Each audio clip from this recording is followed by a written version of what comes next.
درنو لیدونکو السلام علیکم ورحمت الله. کوم ځای کې چې موږ موقعیت لرو د کابل جلال آباد لوی لاره ده د خانجګک پل او اوسنۍ اصطلاح کې چې خلک ورته وایي نو دا د چینایانو پل ده. سهار په دې لاره تېرېدو لمانځه ته تاو شو. مخکې نه استاد ویلی چې دلته یو ځای شته چې یو جومات دی، ګرمې اوبه او هر څه سهولتونه شته. په واقعیت سره چې موږ راغلو سهار لمونځ وکړو ډېر سهولتونه پکې موجود دي. تاسې به یې خپله وګورئ، یعنې کوم شی چې دلته ضرورت دی هغه شته. نو د دغه ساحې دا بیا د چا په د شخص په مالي لګښت او په کومک باندې مخته نه ځي. دا زموږ د هیوادوالو مسلمانانو ورونو کومک او حمایت دی چې مخته ځي. د دغه ساحې کوم مسؤل چې دی، کوم ورور چې د په هڅو باندې کار روان دی او دغه شان کوم ملګری چې ورسره کار کوي بوخت دی، دوی سره څه خبرې لرو. ورور سر کې تاسې خپل نوم اخلئ. زما نوم مبارک اسلام محمد او د دې ساحې مسؤل. نو الله دې قبول کړي. د دې ساحې بنیاد ایښودونکی پلار مې و، هغه بنیاد راته کېښود. نو په امین جمله مسلمانانو سره بیا په دې مسجد کار کوو تر چته پورې چې ورسو. بیا پلار مې وفات شو. بیا د هغه نه بعد یو وخت دا کار د مسجد پاتې، بیا موږ ورونو دا فیصله وکړه چې دا به تر څو دا مسجد پاتې، نو څه په خپل شخصي لګښت او څه د ملګرو د هیوادوالو په چندو باندې ولله الحمد د هغه مسجد آبادي مو ورسوله. دغه نه بعد د اودس ځایونه دي، بیا تشنابونه شو، خو ولله الحمد هغه کارونه ټول مکمل شو، پوره شو. اوس حالاتو کې ورځ په ورځ نوي کارونه زموږ د مسجد د ښکلا دپاره ګلدانونه جوړو او کوشش کو تشنابونه زیات کو، نور نوي داسې ښکلي ښکلي سیستمونه پکې ایجاد کو، د ښکلا دپاره ښکلي ځایونه لګیا پکې جوړو. دا اوس هم زموږ کار روان ده.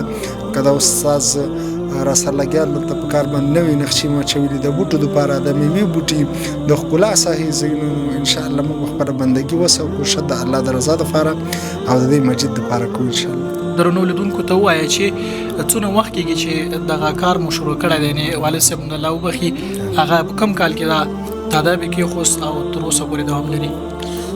تقریبا داسې 18 کاله مخکې هغه بنیاد کېښو. کله چت ته ورسه بیا هغه وفات شو. نو دغه نه بعد بیا نور کارونه موږ بچیانو پرې وکړو. نو زه یې مشر زوی یم. بیا دغه نه بعد ما سره نور 15 ورونه نور دي. لږ مشکلات راغلو، خو ولله الحمد اوس موږ بچیان یې همدلته لګیا یو، خدمت یې کوو. خو مسؤلیت یې زما په غاړه ده، مشر بچی زه یم. نو انشاءالله داسې 18 کاله پورې وخت کېږي تېر شوی. 18 کاله ډېر عمر دی. د جومات کې موږ ګورو بخارۍ شته، نور تاسو په خپله ژبه کوئ، نور کوم سهولتونه پکې شته؟ خو موږ تصویران هم واخیست درنو لیدونکي به وګوري. الحمدلله د ژمي دپاره ښه ښکلې بخارۍ، ترکۍ بخارۍ، الله دې اجر ورکړي. دا هم یو چا کومک کړی و رالیږلې وه، دا پکې لګولې. او خصوصا هغه چې خاص ضرورت ده زموږ په دې لارو په دې منطقې کې، هغه دا سیمه یخه سیمه ده. دلته جمع واوري، ډېر سخت یخ وي، ډېر بادونه وي، نو ډېره سړه هوا وي. نو خاص کر دلته سپینګیري، معیوبین، معذورین، نو د دو دپاره په یخو اوبو اودس ناممکنه او ډېر سخت ده. خو الحمدلله موږ دلته ابتدا د کار شروع په یو 40 لیتره سماوات وکړو، هغه 80 لیتره شو. دغه نه الحمدلله اوس هم ګریزلې لګولې دي چې هغه ګریزر اول 2000 لیتره ټینکۍ، اوس الحمدلله هغه ټینکۍ 5000 ته راړه. الله دې خلکو ته ولس ته اجر ورکړي. او پاس غره کې ټینکۍ لګولې دي او د هغه نه ماشینونو ته اوبه راځي. ګازي ګریزرې دي، 2 ماشینه دي او 2 ګریزرې دي. نو الحمدلله فعلا زه 3 نفره خادمین لرم چې هغو د 12 بجو نه د 12 نه بلکې 15 بجې نه دوی اوچتېږي او خدمت شروع کوي. څوک اوبه ګرموي، څوک بخارۍ اور جوړ کړي، څوک مسجد جوړ کړي، څوک تشنابونه منظم کړي. نو الحمدلله داخل د مسجد کې ښکلې ترکۍ بخارۍ د اوداسه دپاره ښکلی د ګرمو اوبو تنظیم، د اودس په ځای کې ښکلي ترکي صابونونه، شامپو، او بلکې د اودس دپاره هغه نه بعد په ټینکۍ په دې دیوال ښکلې غټه آینه شیشه د مخ کتو د ګیرې د کتو دپاره نو شته ده. بلکې د انسان د غټ د ضرورت دپاره یو شانه نه لرئ، نور خاص شته. او بل غټ ضرورت چې هغه د انسان پکې ده په دې لویه لاره، او هغه د انسان د ابرو د عزت دپاره هغه تشناب ده. په لارو کې ما ډېر کتلي. زه افغانستان، پاکستان، ایران دا 3 ممالکو ته تللی یم. پاکستان کې درسونه یو کال میران کې تېر کړی، او الحمدلله افغانستان خپل وطن د ډېرو ولایتو ته لاړم. اودس ځای شته، تشناب نشته، تشناب شته ده، د اودس ځای نشته. مسجد ته لاړ شي، مسجد کې بل رقم حالات. ولله الحمد هغه غټ مشکل د انسان حل او د عزت د ابرو خاطر هغه تشناب ده. کلی تقریبا شپږ تشنابونه په هر تشناب کې صابون، شامپو، اوبو، کاغذ د ضرورت اشیاء ټول موجود دي. دا د یوازې نارینه‌و لپاره سهولتونه دي که نه د زنانو لپاره هم څه په نظر کې لرئ؟ الحمدلله د زنانو دپاره 3 تشنابه ښکلي لکه کوم سهولت چې دلته موږ د نارینه‌و دپاره لرو هلته زنانو ته هم شته. په هر تشناب کې کاغذ شته، صابون شته، شامپوګانې شته دي، اوبو انتظام شته ده، د اودس 5 ځایونه شته دي. د اوداسه دپاره هم ځای کې شامپو او ځلا ځان ته ځای هلته شامپو شته، هلته صابون شته ده. نو الحمدلله دا سهولت د غو دپاره هم د مانځه دپاره هم ځان ته اطاق ورته وقف کړی ښه ښکلې پرده ورته پرته ده او جای نمازونه پکې هوار دي او خپله ورته رهنمایي کوم، مسؤلیت خپله په غاړه وړم او ټول ډریورانو ته مې دا سپارښتنه کړې ده ټولو ته مې چې چا سره زنانه وي هغو ته به رهنمایي کوئ چې دا د زنانو تشنابونه دي او هغه د مانځه ځای ده. نو انشاءالله مونږ په ټولو باندې خپل هغه شرعي اصول چې کوم دي هغه نو انشاءالله مراعاتوو. دا خو درنو لیدونکو ته ووایه که نه چې دا کومک دغه شان چې موږ وکتو سار دغه خپله خو څوک چې کومک کوي چنده کوي همدغسې ده که نه پروګرام زموږ د مسجد زه خپله شخصي دومره څه شی کاروبار هم نه لرم لکه زما د مسجد څومره دغه مصارف روان دي دغه ټول په چنده دي. الله دې خلکو ته خپل دربار قبول کړي. خاص کر هغه د غازو زما ډېر غټ مصارف د غازو د زغالو ده. بیا بالخصوص 3 نفره خادمین دي د دو شپږ زره روپۍ معاشات دي، دوی خوراک شکاک دغه ټول پروګرام په دې چنده ورته چلوم. الله دې راتلونکي کې څه پلان لرئ؟ نو انشاءالله زه ټولو مسلمانانو ته خصوصا افغانانو ته هیوادوالو ته دا وینا لرم چې هغو دې هم الله دې هغو ته دا توفیق هم ور پر برخه کړي چې په دې لویو لارو باندې چې چاپ وسپرئ او کوم امکاناتو سره مساجد په مساجدو کې بالخصوص تشنابونه د زنانو دپاره تشنابونه ځان ته علیحده تشنابونه د زنانو دپاره د مانځه ځای او د اودس ځایونه او د ضرورت وړ سهولتونه باید ایجاد کړي او کوشش وکړي چې پوره یې کړي او دغه کارونه. مننه، خوشحاله اوسئ.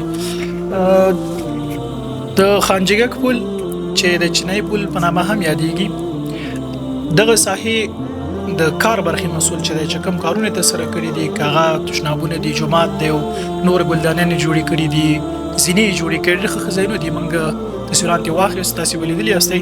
د دغه مسؤل چې دی د سره به خبرې کوو. تاسې خپل نوم اخلئ؟ بسم الله الرحمن الرحیم. زما نوم جمعه خان. ښه جمعه خان، ډېره ښه ده. تاسې دغه نقشې دا فکر هم کوم ځای نه کړو؟ دا فکر بس الله تعالی بس کومک کوي، بس دغه په خپل هغه سره انشاءالله تعالی چې ورځ په ورځ نقشې سره مشوره سره کوو چې دا ځای داسې کړو دا ځای داسې کړو. آینده کې پلان ده چې دغه لارې نه دي دا ټول موزاییک کېنوو. دا ځای لږ ذره یخ ده، د سیمنټ کار په خپله کوې او کار خپله کوم. او قاري صاحب چې دی تا سره د نقشې او د پروګرام پر مخوړلو کې دغه نظر ورکوي، دی راته نظر راکوي چې دلته نیالو ته ځای جوړ کړه، دلته تشنابونه جوړ کړه، یو څه تشنابونه نور پلان کې لرو. دغه لارو موزاییک دي دا نو دغه پاس غره کې ګلدانونه پلان لرو له خیره سره. اوس ورته کار هم روان کړی ده چې همسې ګلدانونه جوړ کړو، جګ جګ ګلدانونه غټ غټ جوړ کړو ونې کېنو چې دا خلک راسي ملته سهولت لپاره. که چېرته بل ځای وړیا توګه تا ته د کار زمینه برابره شي او بل جومات لپاره هم کار کوي؟ انشاءالله ولې نه. دلته چې کوم کارونه ترسره کړي دا هم وړیا ده؟ مفته کار کوي؟ نه، قاري صاحب بیا موږ ته یو څه هغه راکوي، یو څه معاش درکوي. معاش راکوي کمه که نه پوره؟ نه کله زیات هم راکوي. ډېره مننه، خوشحاله اوسئ. قاري صاحب تاسو ته راګرځو که چېرې په لنډو کې ووایئ چې اقتصاد مو ښه شي، مثال خلک کومکونه وکړي، نورو کومو ساحو کې غواړئ چې همدغسې جوماتونه جوړ کړي تر څو یو خدمت مو پراخه شي. نو الله دې قبول کړي چې چېرته انشاءالله ورته ضرورت وي چې هر ساحه کې ورته ضرورت وي، خصوصا هغه په دې لویو لارو د افغانستان چې هغه د کابل او تورخم لویه لاره، بیا خاص کر د کابل د قندهار لویه لاره، بیا خاص کر د کابل د خوست لویه لاره، د کابل مزار شریف حیرتانو دا لویې لارې چې په دې کې ډېر لوی ضرورت دغسې مساجد چې په هغه کې تشناب وي، اودس ځای د زنانو دپاره تشناب، د اودس ځای، د مانځه ځای، دغه سهولتونه. نو الله دې ما ته شخصي د توفیق را په برخه کې او دا اوس انشاءالله زه به د الله د رضا دپاره کوم. سلامات اوسئ، ډېره مننه چې وخت مو راکړ.